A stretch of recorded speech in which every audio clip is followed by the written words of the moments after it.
आचार्य नंदलाल बसु किसी परिचय के मोहताज नहीं, पूरे विश्व की कला जगत इन्हें जानता है।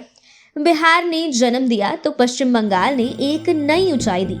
दरअसल भारतीय संविधान की रचना में योगदान देने वाली बिहार की शख्सियतों का जब भी जिक्र आता है तो उनमें नंदलाल बसु का नाम भी पूरे सम्मान से लिया जाता है।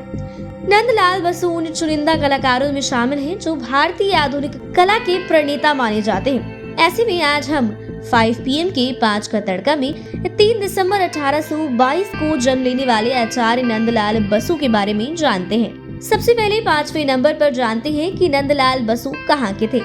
दरअसल ये बंगाली समाज से आते हैं और इनके जीवन का 2/3 से अधिक हिस्सा पश्चिम बंगाल के शांति निकेतन में ही बीता।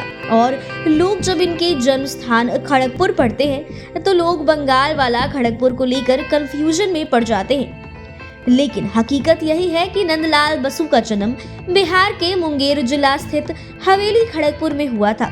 इन्होंने अपनी प्रारंभिक शिक्षा गांव में ही ली। वहां के बेसिक स्कूल में इन्होंने हाई स्कूल तक की पढ़ाई की तथा आगे की पढ़ाई के लिए पश्चिम बंगाल चले गए। वहीं बचपन में मां को कलाकृति बनाते देख नंदलाल बसु के मन में भी चित्र बनाने की ललक जगी। तो पहले तो ये आड़े तिरछे चित्र बनाते रहे, जिसके बाद इनकी मेहनत रंग लाई। एक बार जब इन्होंने चित्रकारी की दुनिया में कदम रखा तो फिर पीछे मुड़कर नहीं देखा और शांति निकेतन में मास्टर मोशाई के नाम से ये फेमस हो गए। और आज बिहार और बंगाल ही नहीं, पूरा देश अपने मास्टर मोशाई पर गर्व करता है। अब बात करते हैं चौथे नंबर की। ये पूरा प्रसंग शांति निकेतन से जुड़ा हुआ था। दरअसल गुरुदेव रविंद्रनाथ टैगोर नंदलाल की कलाकृतियों से काफी प्रभावित हुए थे और उन्हीं के कहने पर उन्होंने उनकी कई कविताओं के लिए चित्र बनाए थे तथा वे शांति निकेतन गए थे। कहा जाता है कि कोलकाता के बाहरी इलाके में गुरुदेव ने शांति निकेतन की शुरुआत की थी। तब नंदलाल बसु 1922 में शांति निकेतन स्थित कला भवन के पहले प्रिंसिपल बनाए गए थे। शांति निकेतन में ही उनकी मुलाकात महात्मा गांधी से हुई थी।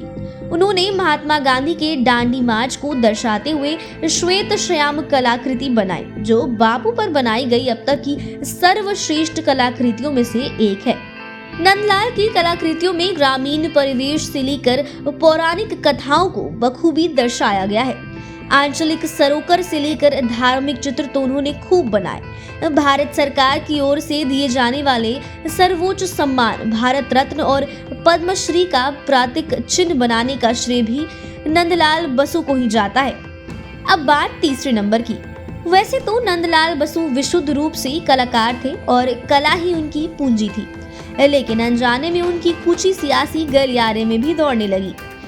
बापू से लेकर नेहरू तक उनकी कूची के दीवाने थे, उनकी सादगी के कायल थे। वहीं प्रधानमंत्री नरेंद्र मोदी भी अपने रेडियो कार्यक्रम मन की बात में नंदलाल बसु की प्रशंसा कर चुके हैं।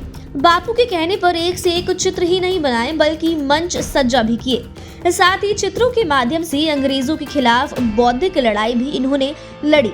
नंदलाल बसु ने राष्ट्रपिता महात्मा गांधी के दांडी मार्च का जो चित्र उकेरा, उसकी कोई जोड़ नहीं। 1930 में 12 अप्रैल को बापू जी के नाम से बने इस चित्र ने चित्रकारी की ही दुनिया में नहीं बल्कि सियासी गलियारी में भी हलचल मचा दिया। बापू वाली ये पेंटिंग लोकसभा से लेकर विधानसभा तक में नंदलाल की उपस्थिति का एहसास करा रही है। खास बात कि इस चित्र में केवल 2 रंगों ब्लैक एंड व्हाइट का इस्तेमाल किया गया, लेकिन इसमें जीवन के सारे रंग दिखते हैं। दूसरे नंबर पर बात करते हैं संविधान सभा से जुड़े प्रसंग की। दरअसल नंदलाल बसु की पंडित जवाहरलाल नेहरू से शांति निकेतन में जब मुलाकात हुई तब उन्हें भी पता नहीं था कि उनके कंधे पर संविधान की मूल प्रति पर चित्र बनाने की जिम्मेवारी आने वाली है। लेकिन जब उन्हें जिम्मेवारी मिली तो नंदलाल बसु पीछे नहीं हटे, जिम्मेवारी को चुनौती के रूप में लिया। पूरे संविधान सभा के लिए नंदलाल को 22 चित्र बनाने की जिम्मेवारी मिली और इसे बनाने में 4 साल लगे। बता दें कि संविधान के 22 भाग हैं और पृष्ठों की संख्या 221 है।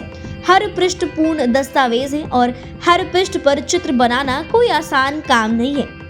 लेकिन नंदलाल बसु ने संविधान के सभी 22 भागों पर उसे संबंधित चित्र बनाकर अपनी कला ही नहीं राजनैतिक ज्ञान का भी परिचय दिया। खास बात कि उन्होंने संविधान के हर भाग में 8 बाई 13 इंच के चित्र बनाए और इसके लिए उन्हें मेहनताना में 21,000 रुपए दिए गए थे। अब बात पहले नंबर की। चित्रकारी के जादूगर नंदलाल बसु देश के पहले नवयुग पेंटर थे, जिन्होंने चित्रकारी के माध्यम से आधुनिक आंदोलनों के विभिन्न स्वरूपों, सीमाओं और शैलियों को उकेरा। बसु की पेंटिंग की तकनीक कमाल की थी। शायद यही कारण था कि उनकी पेंटिंग से एशिया महादेश पूरी तरह प्रभावित हुआ। नंदलाल बसु की पेंटिंग और चित्रों से यूरोप के चित्रकार भी प्रभावित हुए और कईयों ने उनकी तकनीक को अपनाने का सार्थक प्रयास किया। नंदलाल बसु न केवल चित्रकला और शिल्प के मर्मज्ञ थे, वो एक अच्छे और सुलझे हुए लेखक भी थे। उनके इन्हीं गुणों को देखते हुए भारत सरकार ने 1954 में पद्म विभूषण से नवाजा था। उनकी पुस्तकें रूपावली, शिल्पकला और शिल्प चर्चा पढ़कर आज भी कला के क्षेत्र लाभान्वित हो रहे हैं। इतना ही नहीं, उन पर डाक टिकट भी जारी किया गया था। साल 1976 में नंदलाल बसु की कलाकृतियों को आर्कियोलॉजिकल सर्वे ऑफ इंडिया ने उन 9 कलाकारों में शामिल कर लिया जिन्हें धरोहर का दर्जा हासिल है। राजधानी दिल्ली के national gallery of modern art में नंदलाल की हजारों कृतियां दर्शाई गई हैं। बता दें कि 16 अप्रैल 1966 को कोलकाता में उनका निधन हुआ था। तो फिलहाल आज की वीडियो में बस इतना ही। बने रहिए हमारे साथ, देखते रहिए अपना मन पसंदीदा चैनल। अगर आपने अभी तक हमारे चैनल को सब्सक्राइब नहीं किया है तो चैनल को सब्सक्राइब कर ले, हमारे फेसबुक पेज को लाइक कर ले।